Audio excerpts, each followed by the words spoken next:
Kendra Murden, who owns a bunch of really glorious Richmond restaurants and a delicious bakery, was a really great asset to me. I just picked her brain one day, and she has like a little delicious food empire, but she's so humble and was like, oh yeah, girl, I mean, I know you can do it. I just kind of, and we're to the point where we're like that now too, where we're like, we don't know what we're doing, but it's working. And so we're happy to keep it moving. In the same vein, when you start a business or when you have a baby, it's like no one knows what they're doing when they start. It seems like they do, but no, it's somehow we figure that part out. Yeah. So and trying to make a business plan, there was no resource for us to go, how much do these things cost? Right. We have no, I mean, it's not on the internet. I know what retail is, but I don't know what wholesale is. Right. So who do you select, and so it was just all these things we had to kind of figure it out. Yeah, and really you just make it up. We just made it up, and here we are. So doing okay. I know, I love that. So when we met, Christine, you were about this pregnant. So I do want to talk about that really quickly, because I remember that conversation. And I had just had a baby, and we were like, it just throws everything upside down. And so can you talk a little bit about that transition from being like full-time hustler to like having to take that step back and slow down? Like, what are the pieces of advice? Because I think that needs to be out there for women that are getting ready to make that transition when their work is what makes them money. Yeah. Well, I felt lucky and a little calmer going into that situation last summer because my mom is my business partner, so I'm a little spoiled in that respect. But as someone who's pretty type A and very logistics focused, you have to let that go. You're already going to naturally be nesting and all that stuff, and you can have your bags packed and your labor playlist and have people in line to help your business continue as you take much needed time off. But it's all, once the baby's in the mix, you have no control over any of that. So as a self-proclaimed control freak, it was a big wake-up call. So poor mom, once I had him, worked for 30 days in a row, nonstop. A little bit of a breakdown. Yeah. So at 30 days, mom was like in tears, like, I'm gonna need you to wrap this up. And I just eased back in very slowly, a little earlier than I thought I would, but you adjust. Motherhood is about adjusting and trusting what your body can and can't handle. And taking those cues. And I think that that's very similar to running a business. You just have to listen to yourself and trust your gut, and you're going to figure it out. When I was pregnant, people would always ask, like, oh, are you going to bring the baby to the shop? And I'm like, no. These women are going to think the baby's cute for 5 minutes, but this is about them. And rightfully so. Rarely do we get a moment where we can be a little selfish and a little silly, and this is supposed to feel like an escape. So having my baby, in the back is not part of that equation. It was just really about like us communicating with each other and admitting this is what I need, and easing back into things slowly and realizing like, yes, Sally June really needs an appointment, but we need time, a moment to ourselves, so she can come in 2 weeks instead of tomorrow. That's okay. So just balance. And it honestly is better for everyone, because if you're super fried, then you can't give her the experience that she wants. We have 90-minute appointments, and you are on for 90 minutes. Yes. It's like a performance, and you have to be happy for every single person that comes through there. And it's tough to have, you have this giant smile on your face, and you're all giddy, and you just want to go home and go to bed. So any advice that you have for a business owner that is getting to that point of making the jump between having the full-time gig and doing it on the side, like what are the things that they should know, whether it's just getting them brave or things that they should expect?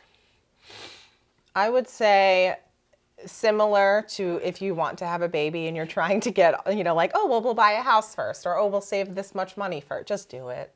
It's going to be terrifying. It's not ever going to be comfortable. And if it was comfortable, then everyone would do it.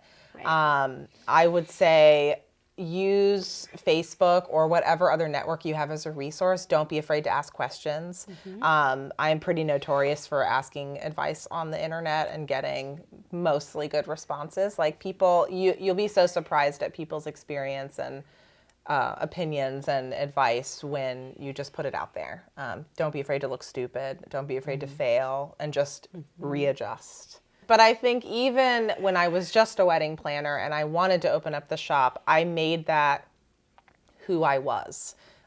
So people know me as like a boss babe because I am obnoxiously like, I don't stop saying it. And I didn't stop saying, I'm going to open up a bridal shop and put it on Facebook and put it on Instagram and mention it in any conversations. And now I have to do it. Yeah. So allow society or your friend network group or whoever to hold you accountable by owning it. I think women are typically very meek or can be meek about their dreams or what they want or you know, they want everything to fit inside a little box. Don't. Like, make it your own. Be obnoxious about it. Yeah, so part of that is that external, I told you guys I'm going to do it, so now I have to.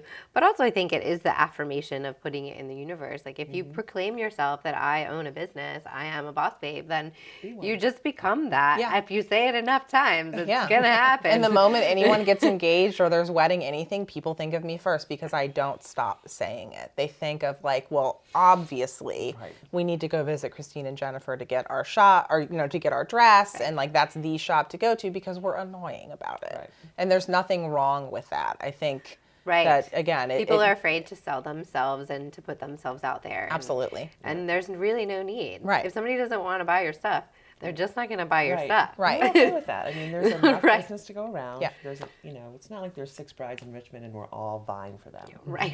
That's not the There's case. 6 brides like on this block. Probably. Right. Yeah. And also, we don't have something for everybody, and that's okay too.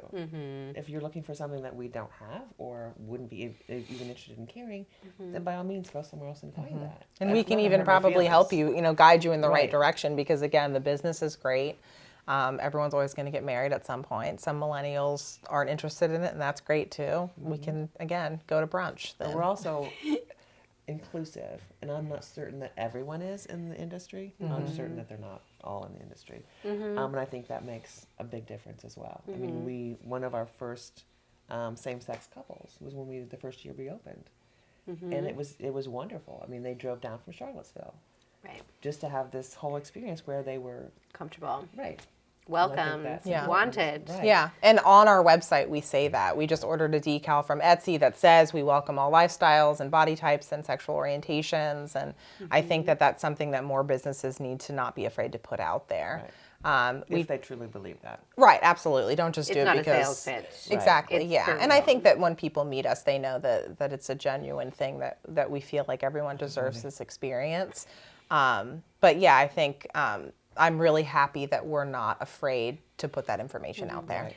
Well, you are not afraid to put any information out there that you're passionate about, and that is what I love about you so much, honestly. Like, you are a very brave person that I think inspires a lot of other young women that are still figuring out, like, what can I say and not say to be taken a certain way in society, and is this going to hurt my business if I put my personal values in front? And you're the perfect example of like, no, like, say what you believe and people will gravitate towards that. Right. And that's awesome. And if someone isn't happy with or doesn't have the same belief in, you know, sharing or valuing that, then maybe you do want to shop somewhere else, and that's fine with me. Yeah. I love it.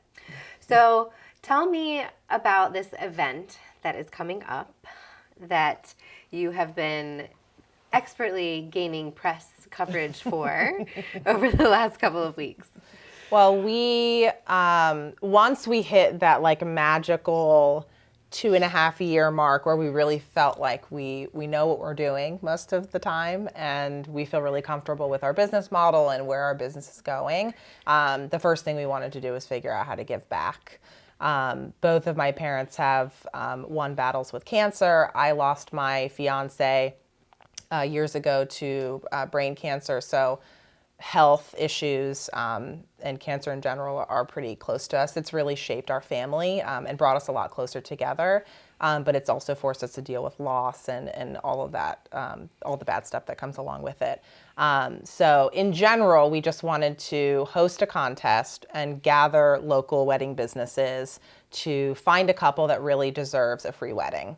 So that couple can be newly engaged or ready to be engaged, and this could be the push that they need. And we got 150 applicants. Oh my And gosh. it was In really, Richmond? yes, it was Wow. crazy. And we didn't pay for advertising. I posted on Facebook and other people shared it, and we were really lucky to get really awesome stories. Oh, I bet that was hard to tough. Oh my choose. gosh, It yes, was hard really to choose. heart-wrenching. It was really, really tough.